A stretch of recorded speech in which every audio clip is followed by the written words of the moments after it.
আসসালামু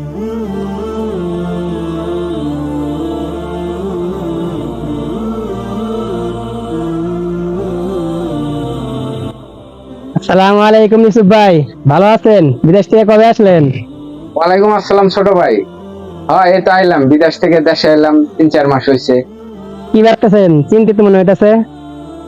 আসলে বিদেশ থেকে তো আইলাম, তো আমার যে সমস্যাটার কথা এটা তো তুমি বুঝবা না ছোট ভাই। তুমি মাদ্রাসায় যেতেছো না? ঠিক আছে, মাদ্রাসায় যাও। ঠিক আছে, ভালো থেকো, আল্লাহ হাফেজ। আচ্ছা ঠিক আছে ভাই, ভালো থাকেন। আসসালামু আলাইকুম।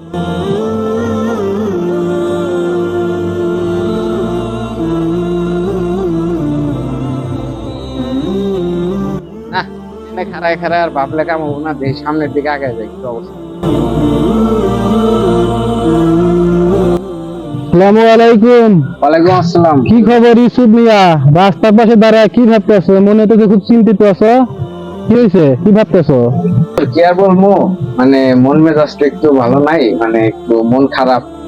তো একটা চিন্তায় আছি, মানে দ্বিধাদ্বন্দ্বে আছি, কথাটা বলবো কিনা জানি না, তবে কি যে করবো বুঝতেছি না। ঠিক আছে, বলে দেখি তোমার কি সমস্যাটা, দেখি একটু বলো।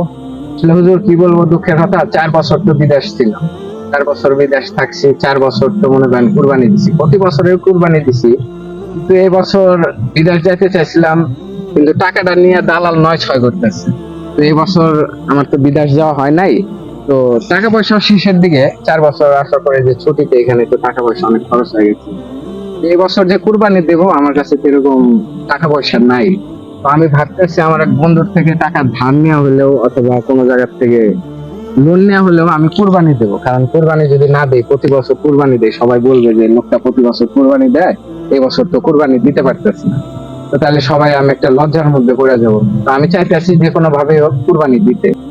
আচ্ছা, তাহলে এই চিন্তা ভাবনা তোমার, এই চিন্তা ভাবনা নিয়ে তুমি মন খারাপ করে রাস্তার পাশে তুমি দাঁড়ায় রয়েছো না? হায় আল্লাহ, তোমার এই বান্দাদেরকে সঠিক বুঝ দান করো। ইউসুফ, তাহলে সত্যিকার একটা কথা বলো তো দেখি, তুমি যে কারণে মন খারাপ করে রাস্তার পাশে দাঁড়ায় আছো, তুমি সত্যি একটা কথা বলো, তুমি কি আজকে ফজরের নামাজ আদায় করছো, বা বাকি সময় তুমি 5 ওয়াক্ত নামাজ আদায় করো? না হুজুর, আমার তো আজকে ফজর নামাজ পড়া হয় নাই। হ্যাঁ, নামাজ পড়ি, মাঝে মাঝে পড়া হয়, আবার পড়া হয় না। ফজর নামাজটা পড়া হয় নাই। আর নামাজ পড়ি, 5 ওয়াক্ত নামাজ না পড়লেও 2-3 ওয়াক্ত পড়া হয়। বুঝলাম, তাহলে এই চিন্তা ভাবনা তোমার। তুমি ফজরের নামাজ আদায় করো না, তুমি 5 ওয়াক্ত নামাজও তুমি ঠিক মতন পড়ো না, এতে তোমাদের কোনো মন খারাপ নাই, হয় আফসোস। নামাজ পড়তে পারো না, মন খারাপ হয় না। তুমি প্রতি বছর কোরবানি দিতে পারো, এবছর দিতে পারবে না দেখে তোমার মন খারাপ। ভাবতে আছো তুমি টাকা নাই, ধার দেনা করে হলেও তুমি কোরবানি দিবা।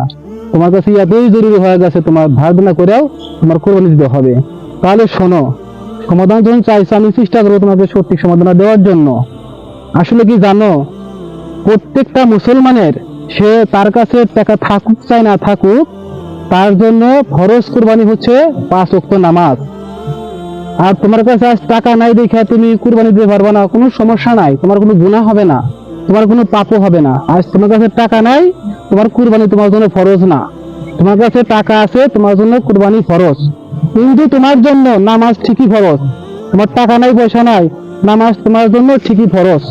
তাহলে চিন্তা করে দেখো, তুমি নামাজ পড়তে পারো না, তাতে তুমি লজ্জা পাও না, তুমি কুরবানি দিতে পারবা না, সেই জন্য তুমি মহল্লাবাসীর কাছে, এলাকাবাসীর কাছে মুখ দেখাতে পারবা না। তাহলে কেমন মুসলমানের চিন্তাধারা আমার দেখো। এটা কি কাজ ঠিক করতেছো তোমরা? কি ভাবো এটা? নামাজ পড়তে পারো না, লজ্জা করো না, আল্লাহর কাছে লজ্জা পাচ্ছ না, মানুষের কাছে লজ্জা পারো না, তুমি নামাজ পড়তে পারো না, অথচ কুরবানি দিতে পারবা না, সেই জন্য তুমি লজ্জা পাইবা। তোমার কাছে টাকা নাই, তোমার কুরবানি নাই। টাকা আছে, কুরবানি তোমার কাছে ফরজ। টাকা নাই, কুরবানি তোমার জন্য ফরজ না। কিন্তু নামাজ তোমার জন্য ঠিকই ফরজ। টাকা থাকুক চাই না থাকুক, কুরবানি তোমার জন্য ঠিকই ফরজ। এবার বুঝতে পারছো? হ্যাঁ হুজুর, বুঝতে পারছি। আর একটা দ্বিতীয় অন্যায় করতেছো, কথা বলতেছো ধার দেনা করেও কুরবানি দিবা। আর ধার দেনা করবা তুমি, আর একটা কি কথা বললা যে তুমি লোন নেওয়া তুমি কুরবানি দিবা, এটা তো পাপের কাজ। তাহলে বুঝছো, তোমার কুরবানি তখনই ফরজ হবে যখন তোমার পকেট ভর্তি টাকা থাকবে। তোমার যখন ফরজ হওয়া পর্যন্ত টাকা তোমার জমা থাকবে, তখন তোমার জন্য কুরবানি ফরজ হবে। সে পর্যন্ত কুরবানি নিয়ে তোমার কোনো চিন্তা করতে হবে না, মন খারাপ করার কিছুই নেই।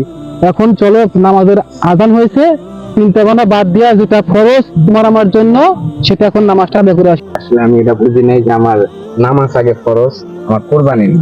এখন কুরবানি যখন আমার পকেটে টাকা থাকবে তখন আমি কুরবানি দিতেই পারবো, কিন্তু নামাজ আমার উপর এটা তো খরচ, এটা আমি জানি না। তো চলেন হুজুর, নামাজ আজান যেহেতু দিচ্ছে, তা আপনি চলেন নামাজ পড়ে আসেন। ঠিক আছে, চলো নামাজ আদায় করে আসি।